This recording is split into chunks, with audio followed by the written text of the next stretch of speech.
13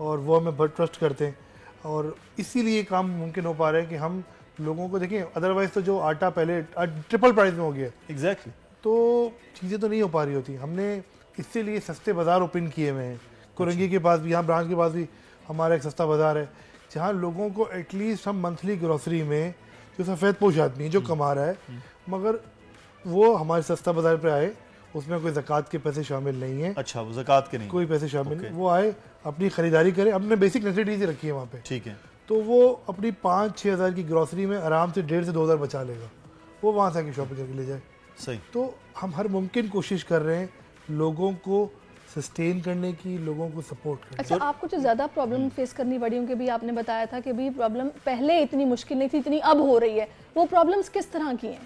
دیکھیں, صرف اب لوگوں کو راشن کی ضرورت نہیں ہے, لوگوں کے کرائے چڑھ گئے ہیں, لوگوں کے بچے اسکول نہیں جا رہے. چاہیے کوئی جھوٹ نہیں ہے, کوئی ہم صرف وہ بات نہیں کرے گا. آپ نے بول دیا کہ بچوں کو اسکول جاتے, اب لٹرلی لوگوں کے بچے اسکول نہیں جا رہے ہیں, لوگوں کے بچے گھر بیٹھ گئے ہیں, کیونکہ وہ کہہ رہے ہیں کہ بھائی کھاؤں گا پھر پڑھائی کے بارے میں سوچوں گا. بہت بڑی تعداد میں گھر کے خرچے پورے نہ ہونے کی وجہ سے بجلی کٹ چکی ہے, کھانا پڑوس کے گھر پک جاتا ہے. اچھا, یہ وہ مسائل جو روزانہ ہم دیکھ رہے ہیں. پھر میرے پاس روزانہ ایسے کئی سینکڑوں, 2-5 کی بات نہیں کرتے, سینکڑوں کیس آتے ہیں. ہم روزگار کے لیے بائکیں چلاتے تھے, فوڈ پانڈا چلاتے تھے, وہ بائک چوری ہو گئی ہے, موبائل چھن گیا ہے ہمارا. تو یہ بھی تو ایک ساتھ لگا ہوا ہے نا آپ کے سامنے, لا اینڈ آرڈر تو آپ کے سامنے. تو ان کو بھی سسٹین کر رہے ہیں, ان کو بھی روزانہ بائکس دلا رہے ہیں, روزانہ سینکڑوں بائکس, موبائل فون اور ضروریات زندگی کا سامان دلائے جا رہے ہیں, تاکہ لوگ پاؤں پہ کھڑے ہیں. سولوشن صرف یہی ہے مدثر بھائی کہ لوگوں کو روزگار دیا جا سکے. ادروائز راشن, اس سال بھی رمضان میں ہم 1.25 لاکھ راشن بانٹ رہے ہیں. اچھا, 1.25 lakh ration. But we all know ration is not the solution. Ration تو آ گیا, گھر کے خرچے کیسے پورے کرے گا, پیسے تو چاہیے نا, بچہ ضد کرے گا, کچھ چیزیں ہیں, کپڑے ہیں. تو ہم کوشش میں لگے ہوئے ہیں کہ لوگوں کو رمضان سے پہلے مزید روزگار پہ لایا جا سکے. صرف پچھلے کچھ عرصوں میں ایک بات بتاؤں, رکشہ کراچی کے لیے ایک عام سواری ہے, جو ضرورت ہے, رکشہ بازار میں کم و بیش 5 لاکھ کا ملتا ہے کیش پہ. ایگزیکٹلی. ہم نے اسکیمز چلائی ہوئی تھی ماضی میں, 2.25 لاکھ روپے کا رکشہ دے رہے تھے جی پچھلے سال, اور 20 مہینوں کی انسٹالمنٹس بھی دے رہے تھے. اب آپ سوچیں کہ جو روز کمانے والا ہے وہ آرام سے کمائے رکشہ. تو ہر ممکن کوشش ہے کہ لوگ روزگار پر آئیں. یہ بڑے اچھا اقدام ہے, اور میری تو ریکویسٹ ہے ہماری اس وقت پوری پاکستانی قوم سے, اوورسیز پاکستانی ہیں, کہ وہ مدد کریں ان تمام اداروں کی, تاکہ لوگوں کی مدد آگے ان کے توسط سے وہ چلتی رہے. بہت شکریہ محمد غزال صاحب, آپ ہمارے ساتھ موجود تھے, سیلانی کے CEO. اور جاتے جاتے سہرش کہ لوگ جو ہیں وہ مدد کریں گے, تو ان کی بھی مدد جو ہے وہ اللہ تعالیٰ, اللہ سے تجارت ہے یہ. بالکل آپ نے مدثر صحیح کہا. اس کے ساتھ ہی ناظرین ہمیں اجازت دیجیے, اپنا بہت خیال رکھیے. انشاءاللہ کل ملاقات ہوگی, کل تک کے لیے اللہ حافظ. آج کل زندگی ہی صبح آؤٹ آف کنٹرول ہے, دنیا بول ہے, میری دنیا بول ہے. سبسکرائب کریں اور بیل دبائیں تاکہ کوئی خبر رہ نہ جائے.